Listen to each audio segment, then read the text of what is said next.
Saludos desde La Habana. Es lunes 28 de septiembre de 2020 y damos inicio a esta emisión especial del noticiero cultural de la televisión cubana. Lo hacemos desde los estudios de audiovisuales de la Oficina del Historiador de la Ciudad en la Lonja del Comercio. Y es esta una producción donde participan también el Sistema Informativo de la Televisión Cubana y la Dirección de Comunicación e Imagen de la Unión de Escritores y Artistas de Cuba.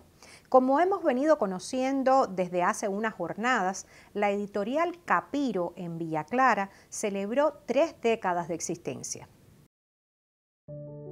En la sala Margarita Casallas del Centro Cultural Mejunje, varios escritores de Villa Clara festejan el aniversario 30 de la editorial Capiro y lo hacen con una jornada de reflexión.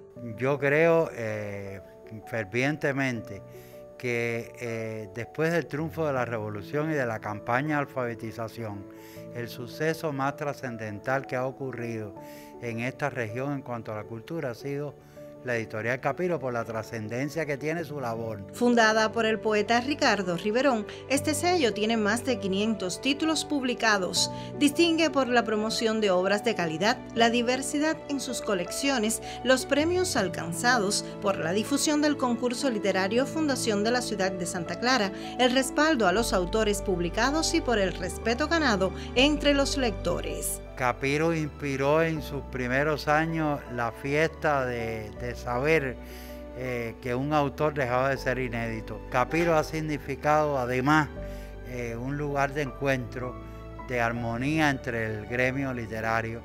Es quien ha sustentado el premio Fundación de la Ciudad, que es sin duda uno de los premios más importantes que se concede en provincias en este país. Y ha traído a esta ciudad a importantes voces de la literatura cubana, que yo estoy seguro que si no hubiera existido la editorial, no hubieran estado aquí en Santa Clara. A lo largo de 30 años, Capiro ha publicado títulos de mucha calidad. A inicios, enfatizó en el género poesía, pero en una provincia letrada y plural en el más amplio sentido artístico, Capiro ha consolidado un camino que se ramifica en varias modalidades literarias, concebida la editorial con criterios muy profesionales.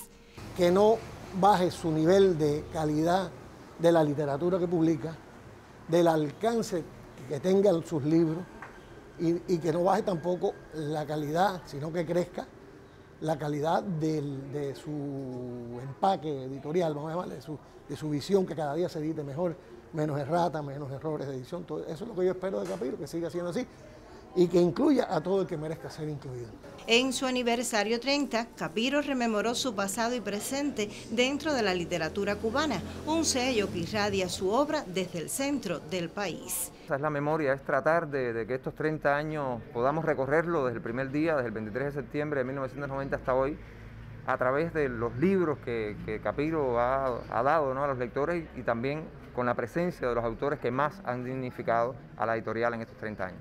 Hay una esencia en cualquier editorial que es la edición. La edición es el todo del libro, ¿no, verdad? Y por supuesto los editores cobran un peso importantísimo, y por lo tanto hemos querido comenzar precisamente con la memoria de estos editores, de estos tantos editores que nos han acompañado durante todo este tiempo. De igual manera, Capiro supo reconocer a sus más fieles colaboradores en 30 años de constante hacer. Desde Villa Clara, Alfredo García e Hilda Cárdenas Conyedo para el Noticiero Cultural. La Unión de Escritores y Artistas de Cuba en la provincia Cienfueguera ha convocado a la beca de creación literaria José Díaz Roque 2021. Esta iniciativa busca promover a nuevos proyectos de libros en diferentes géneros literarios, poniendo énfasis en la investigación. Conozcamos mucho más. Poesía, cuento, teatro, testimonio, novela son las categorías principales que busca promover la filial de escritores de la UNIAC en el territorio. Tiene como objetivo esta iniciativa impulsar la creatividad en tiempos difíciles. Ahora mismo tenemos abierta la beca de creación José Díaz Roque, que como todos saben es una beca para el Comité Provincial de Cienfuegos, pero que no es solo para la Asociación de Escritores, sino que incluimos también a todos aquellos creadores de otras asociaciones que puedan participar, ya sea en un género de ficción, cuento, poesía, novela, testimonio, como con sus investigaciones históricas o literarias.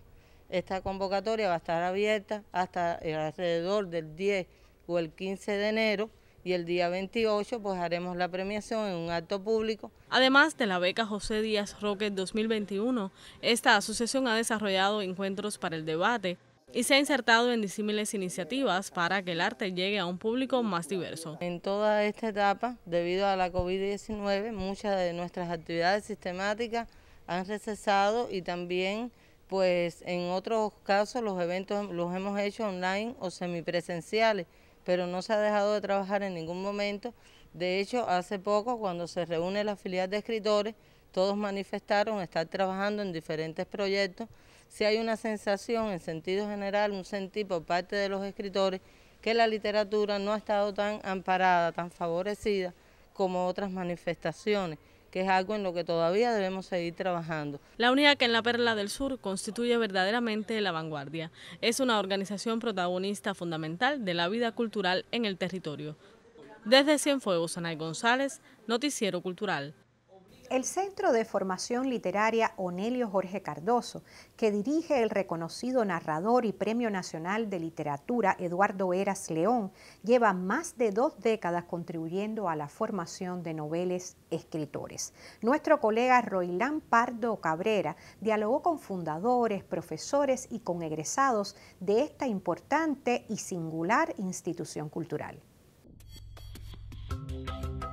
Quienes lo descubren llegan con sus primeras inquietudes, después lo hacen suyo y deciden quedarse como una pequeña familia. El Centro Onelio es más que un espacio para la formación de jóvenes escritores. Es, a decir de sus creadores, un sitio para ser mejores personas.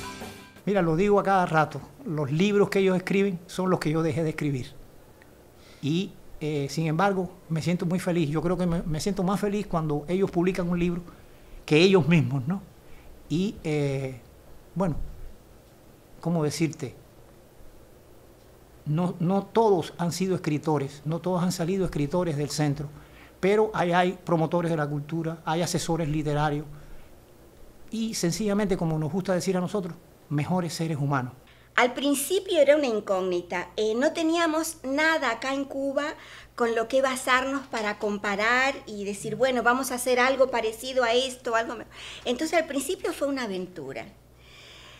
Esa aventura fue un desafío porque había que hacerlo bien, es decir, era mucha la responsabilidad, era formar jóvenes, había que hacerlo bien, fue un desafío.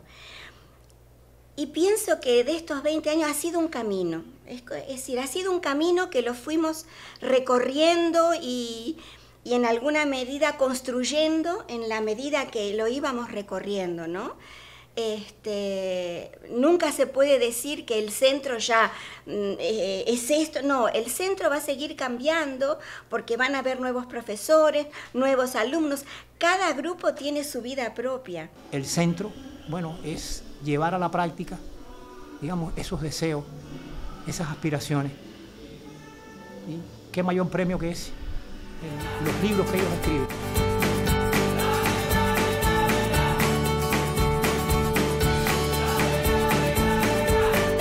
Para mí lo fundamental, ¿no?, es mantenerme en el punto exacto en el cual estoy viendo todo lo nuevo que aparece, todas las nuevas tendencias, todas las nuevas temáticas. Un poco que me he demorado, ¿no?, en envejecer por eso, porque siempre estoy rodeado, ¿no?, de jóvenes estudiantes, y hay momentos en que ellos me sienten a mí como uno más de ellos, y en caso contrario pasa lo mismo. O sea, yo les he enseñado a ellos de mi experiencia, de mi vivencia, y ellos me han enseñado a mí también de su forma de ver el mundo y otras maneras de enfrentar la literatura. El centro le da muchas opciones a los jóvenes, algo que muchos valoramos, y por eso lo tenemos siempre en cuenta y tratamos de hacer nuestra parte cuando nos toca en el trabajo de jurado, por ejemplo, en los crecimientos de la Asociación Hermanos Ahí y demás actividades. Nosotros tratamos también de poner nuestro granito de arena, porque además de todo lo que nos enseñó Heras con respecto a las técnicas narrativas y los demás profesores, también nos enseñó que hay que ayudar. Es que es un proyecto, el Onelio, que abarca más que la escuela de escritores, como decías, también una editorial. Es un desprendimiento, de cierta forma, porque creo que de alguna manera los profesores, el mismo ERA, están viendo de alguna manera a estos escritores que a ellos les interesa que continúen un camino editorial, el camino de la caja china, los ganadores de las becas, la revista El Cuentero. O sea, también son como actualizaciones de lo que los jóvenes escritores graduados del centro están haciendo. Cada año llegan nuevos jóvenes motivados por este espacio de aprendizaje, un curso lectivo para el debate, el intercambio con escritores, apropiarse de nuevas herramientas. Este es un sueño compartido, una idea que surge y se sostiene por esta pareja que desde el amor y su cercanía ha logrado crear una gran familia de jóvenes discípulos. Junto conmigo en toda esta tarea ha estado mi esposa, Ivonne Galeano, que ha sido la coordinadora de todos los cursos y que me ha acompañado puntualmente, ¿no?, en cada una de las tareas. No solamente del Centro Onelio, no solamente de los cursos que hemos dado, los 20 cursos que hemos dado en estos 20 años, sino también de Universidad para Todos, que fue un sueño también hecho realidad y que llegó a todo el país. Esto empezó siendo un sueño de Eduardo, pero se transformó en mi sueño. Después se transformó en mi sueño también. Y el contacto con la gente joven, yo no sabía que iba a ser tan estimulante. Nunca había estado yo en un cargo relativo a la docencia. Yo no soy docente, mi cargo es administrativo, pero participo directamente, asisto a todas las clases. Y nunca pensé que iba a ser tan estimulante estar con los jóvenes. Así que el sueño de Eduardo se transformó en mi sueño también. Pudiera ser el sueño de Eduardo Heras, de Ivonne, de tantos amigos que han conspirado para cumplir el sueño de otros, de quienes se apasionan por la literatura, de quienes escriben su primer cuento. Es el sueño de quienes pretenden ser mejores lectores. Roilán Pardo Cabrera, Noticiero Cultural. Y precisamente el segmento itinerario que auspicia la Asociación Hermanos Saiz nos acerca a la obra de una egresada del Centro Onelio Jorge Cardoso de Formación para Escritores y también multipremiada, alguien que mucho puede hablarnos de la importancia de esta institución.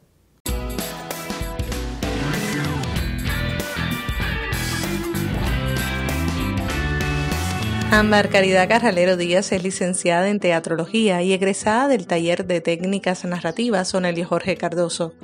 Dos pasiones que se entrecruzan dotando a la creadora de una voz particular. Porque creo que mi herencia teatral hace que me interese mucho la palabra dicha. La escribo, pero siempre hay algo ahí que nace, incluso cuando no me lo propongo, pensado también para ser dicho en voz alta y no solo para ser leído. Recientemente galardonada con el premio de narrativa La Llave Pública por su propuesta Teatropeutas en YouTube, Canales para Heroínas, y el premio de poesía Regino Botti 2020 por el cuaderno Troyanas en YouTube, Ámbar asegura que estos lauros suponen un impulso para seguir creando. Este tipo de cosas siempre sorprenden. Me mantengo trabajando en muchas cosas a la vez y siempre la escritura ha estado ahí como en un lugar íntimo que me ha costado mucho trabajo decidir si lo saco o no a que otras personas lo lean. Y yo creo que el premio es la manera de que esos textos puedan llegar a los lectores.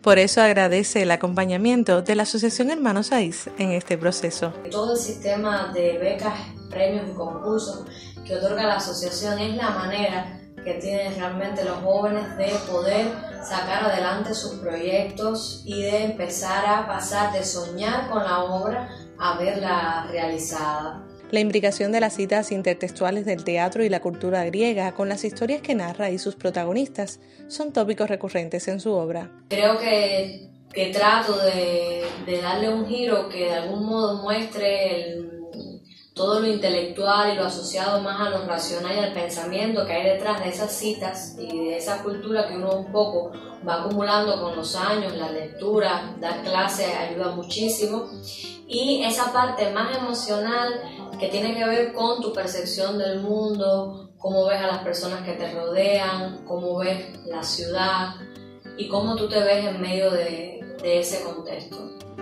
Una colaboración de Lucía Martín para el Noticiero Cultural.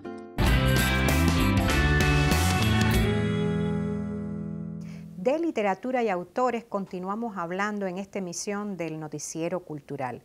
Nos acercamos a la obra de uno de los más notables poetas y escritores cubanos que recientemente falleciera, Premio Nacional de Literatura, César López, ese hombre que hoy se nos acerca de muchas maneras gracias a la mediación del periodista Yuris Nórido. César López dejó decenas de libros, multitud de artículos en periódicos y revistas. Fue testigo excepcional de momentos cruciales de la cultura cubana, amigo y compañero de grandes escritores y artistas, hombre cultivado y sensible.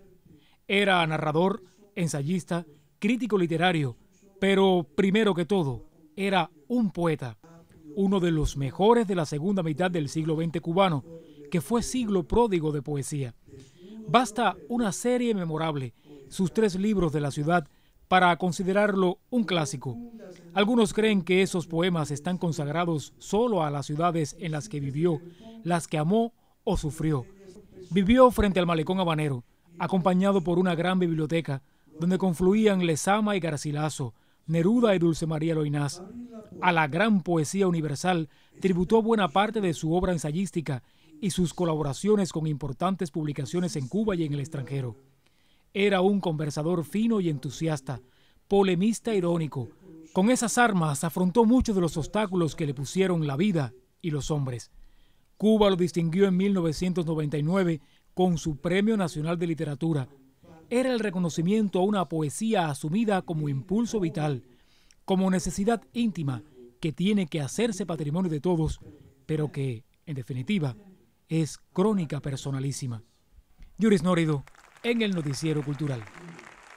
Conocido como el poeta del Moncada y autor de uno de los poemas más recordados de la generación del centenario que se titula Ya estamos en combate, el escritor Raúl Gómez García, con solo 24 años de edad, entregó su vida por la defensa de la independencia patria. Nuestro colega Daniel González Cabello conversó con César Gómez, sobrino de ese destacado escritor e investigador de su obra.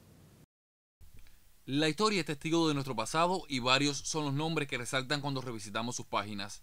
Desde el arte y la cultura en general, muchos han trascendido.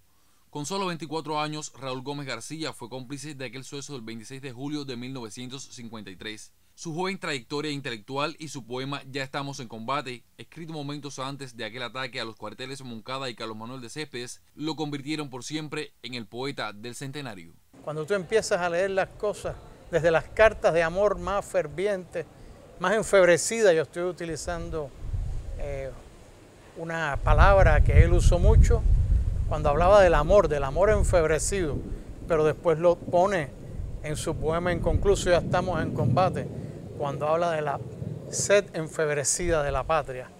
O sea, esas cosas cuando tú las vas leyendo y te metes a leer el manifiesto, te metes a leer Revolución sin Juventud, que lo escribe y lo publica, o lo escribe en una noche, trata de publicarlo el día después del golpe de estado de Batista, nadie se lo quiere publicar. Cuando tú lees ese texto de un joven de menos de 24 años que ha escrito con esa increíble capacidad de resumirlo todo, te das cuenta de que es una persona fuera de lo normal. Raúl Gómez García fue más que un poeta, un periodista sagaz y un amante de las letras. Así lo confiesa su sobrino César Gómez, estudioso incansable de su obra. Es impresionante cuando empiezas a leer todo lo que hizo. A él se le reconoce como el poeta de la generación del centenario. Y era un gran poeta y no se conoce aún toda su obra poética. Pero Raúl era un periodista de corazón, de filas, hizo periodismo en su Winnes natal, en una emisora de radio, que él dirigía, escribía los guiones, lo organizaba todo. Pero Raúl es la persona que Fidel le encomienda escribir el manifiesto de Moncada. Y no está buscando a una persona cualquiera. Cuando Fidel decide que hay alguien que debe escribir lo que pensaba esa generación, que se iba a luchar, a morir, a dar la vida por Cuba, piensa en Raúl Gómez con la confianza de que era un hombre que podía escribir porque tenía las cosas dentro, porque era un martiano ferviente, como la gran mayoría de esos jóvenes, porque era una persona bien preparada y porque era un hombre dispuesto como después sucedió, a dar la vida por Cuba. A 67 años de aquel suceso que dejó una huella imborrable en nuestra historia, el legado del poeta del centenario Raúl Gómez García queda latente a través del tiempo. Daniel González Cabello, Noticiero Cultural. Luego de este acercamiento a la literatura y a la obra de relevantes escritores de nuestro país, hacemos una pausa. Al regreso estaremos hablándoles de música. No abandone la sintonía, manténgase con esta emisión especial del Noticiero Cultural que transmite desde la Lonja del Comercio en el centro histórico de la capital cubana.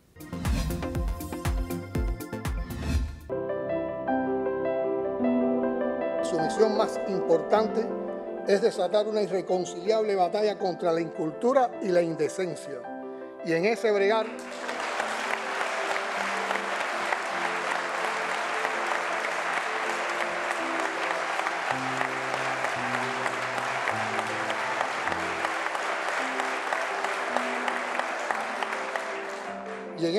los creadores deberán ser, como siempre, como pidió Fidel en palabras a los intelectuales, más que espectadores, actores. Un mundo mejor es posible. Esa certeza la heredamos de nuestros padres y tenemos el deber de sostenerla para nuestros hijos.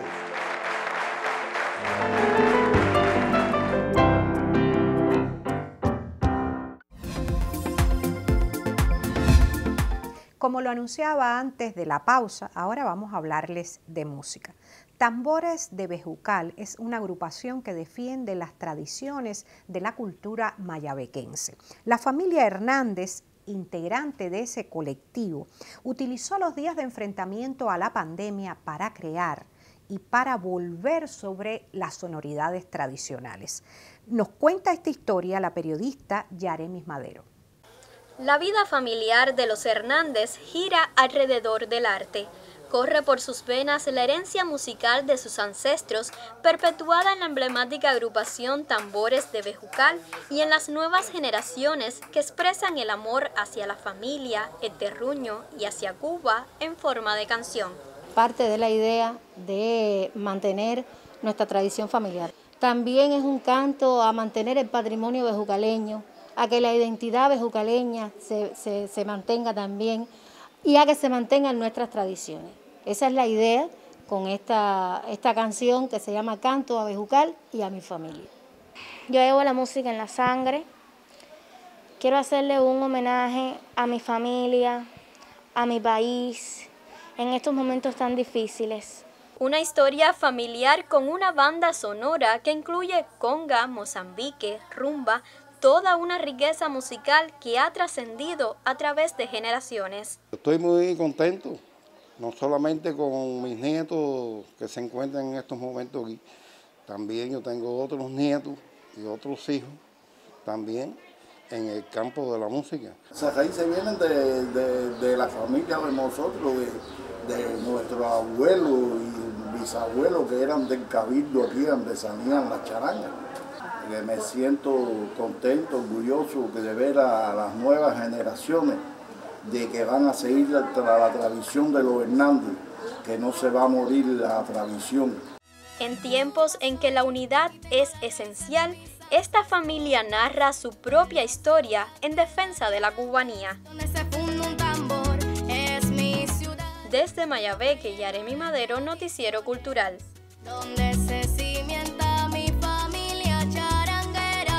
Desde el año 2017, el proyecto Cuba por Amor agrupa a varios artistas de disímiles manifestaciones. La Cruzada, banda que pertenece al catálogo del Centro Nacional de Música Popular y a la casa discográfica Beat Music, es el epicentro de esta experiencia creativa. El tema Regresa a Casa, dedicado al personal de la salud que enfrenta la COVID-19, es uno de los resultados más recientes de este proyecto. Al cierre de la emisión nos acercamos a él. Les envío este mensaje a esos guerreros que aclamo, pues fuertes y sin reclamos en la adversidad se crecen. Cuídense, hermanos, regresen, en casa les esperamos. Regresa a Casa, parte de la 10ª En Casa les esperamos, compuesta por la musicóloga Neris González, dedicada a los médicos cubanos. La producción musical es de Gustavo González, quien también dirigió el videoclip. Te envío un abrazo en mi voz. camino por andar, cuídate y vuelve por favor. Que musicalmente se inscribe dentro del concepto de la fusión como proceso composicional.